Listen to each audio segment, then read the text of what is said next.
All right, welcome back everybody to another edition of Bears Guide 205. Today we are finally moving out of industry. We didn't spend a whole lot of time there talking about manufacturing and stuff like that. And now we are going to finally move to our tertiary sector of employment. Now we're talking about services. So today it's going to be a really quick video, quick lesson on basically breaking down different types of services. Now the question I started with was, what employment sector contributes the most to a nation's GDP? And that really depends on what stage of development the country is in. And we have really dug deep into developing countries and the sectors of employment, those newly industrialized countries or those high developing countries, or, stage 3-4 countries of Rothschild's model or semi-periphery, whatever you want to call them. And now we're finally moving on to our developed nations. We're going to be talking about tertiary sector of employment in the next chapter. We're going to be talking about how cities are made and spread out and where we organize cities. So let's jump right into it. The question we ask ourselves are types and origins of services. Where did these services come from? And then finally, how are settlements and services related? And that really takes the idea of where do we place our cities in the world and what services are in each type of city or village or town or whatever. But what we do have to realize, and by looking at this map, that the percent of GDP from services is the highest in the developed world. Notice that Europe and the United States make up a large majority of countries that most of their GDP comes from services. And these are the jobs that we are used to, right? These are the jobs that you guys will have when you're in high school and after high school. It's not likely that many of you are going to become part of the primary sector of employment, such as a farmer, or you're not going to go work in a factory in the secondary service sector. But there's a couple vocab terms we have to know before we jump into this, and as we make our transition from industry to services. The first one is the multiplier effect. It's this idea of placing a job in one place and it creates another job. The example that we can fall back on is when we read the article about Amazon building a second headquarters, they wanted certain site factors. Well, once they move in and build that headquarters, now there's more people with money. That means more people are going to create housing. They're going to create businesses like restaurants or bars so people can go to, or shops. But in the same way, it can also work in reverse, because as we keep deindustrializing in the developed world, surrounding businesses essentially lose their customers because the people that used to buy stuff from them no longer can. And we saw this in the extra credit article about maquiladoras and how the factories shifted south to Mexico, and in the small towns in the north where factories used to be, those people can no longer exist there. Another term we need to know is agglomeration. This is when businesses group together to minimize costs, such as site and situation, mainly seen in the secondary sector. So it's like when a bunch of factories group together to utilize the same road or transportation hubs. Probably see this specifically in EPZs, where they're not only utilizing the same capital site factor, but the same labor and land site factors. And then finally, we have technopoles. This is also an agglomeration, but it's specifically for information-based industry or high-tech manufacturing. These are going to be like centers where you have a lot of the same companies, say like app developers, computer development, software development, or creating manufacturing, really high-tech manufacturing stuff like computer chips, CPUs, motherboards, whatever you want to call them. Also taking advantage of similar site factors and the surrounding services, kind of like the multiplier effect. These can also be called growth poles. Now, the reason I'm mentioning these is because we have to understand services, right?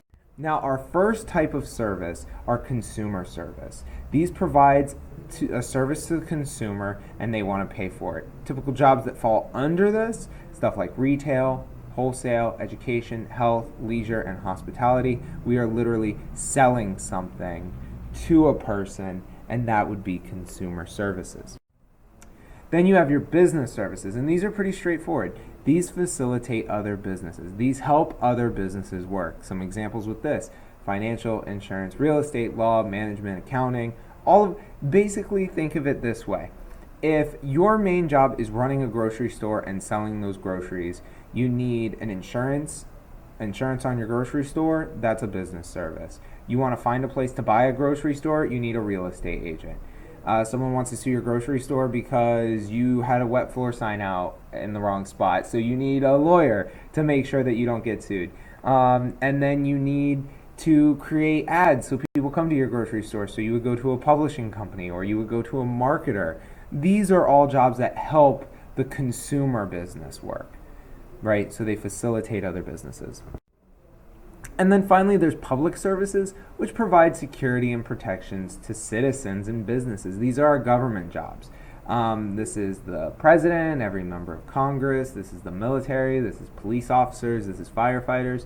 Now, this is not teachers. For some reason, students get really concerned when they hear, or confused because they hear government jobs, but not in our jobs to provide security and protections for citizens or businesses. So please never put, teachers in this category because you'll get it wrong.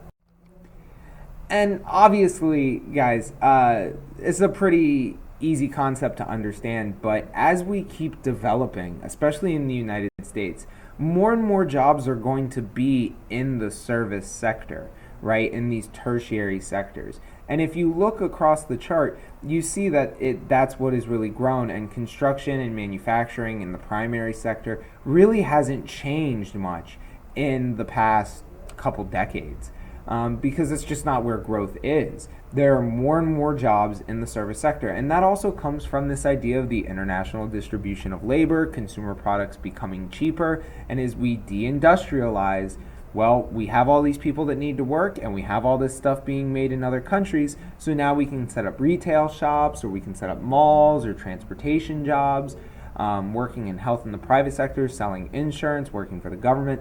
You have all these different jobs that pay more and contribute more to a country's GDP. And finally, the last concept we have to understand is this idea of central place. And we're going to really dig deep into this into the next couple days. But we know that services are everywhere, right? Anywhere you go, you're finding a service. Anywhere that sells something or helps other businesses work. But we have to also understand that certain services are in certain places based on their specialization. Sometimes you're only going to find certain services in one place and other services in another place. And some services you find everywhere. So what I want you to do is pause the video and go through each one of these services. And you tell me, is this a service that would be found both in Tampa and Temple Terrace? Or is this just a service that would be found in Tampa? Now, if you don't know where Temple Terrace is, it's actually a small town by Busch Gardens, very, very small. Mostly a neighborhood, but just larger. So go ahead and pause the video and then I'll go through each one of the answers. Okay, so coming back. Now I want to run through these really, really quick. So we look at a gas station. Obviously, you would find this both in Tampa and Temple Terrace. Fast food restaurants, you'd find in both. Shopping centers like strip malls, you'll find in both. But then we get to a shopping mall or a movie theater or a theater for plays and performances like the Strads. You're only going to find those in Tampa because they're so specialized that they require a longer reach to get to people. This isn't something everyone needs every day. There's no malls in Temple Terrace, but we know there is in Tampa because there's enough people to go to it. Like a professional piano tuner. That's a really specialized job. And you're only going to find that in big cities that have long reaches and not in a place like Temple Terrace, which has a very small amount of people. But then like a lawyer for traffic court could be in both Temple Terrace and Tampa because those are pretty common things. Or a thrift store will be in both of them. But a neurosurgeon, a lawyer for international law, or a luxury fashion shop for like Prada, Versace, Gucci, that stuff's going to be found in Tampa.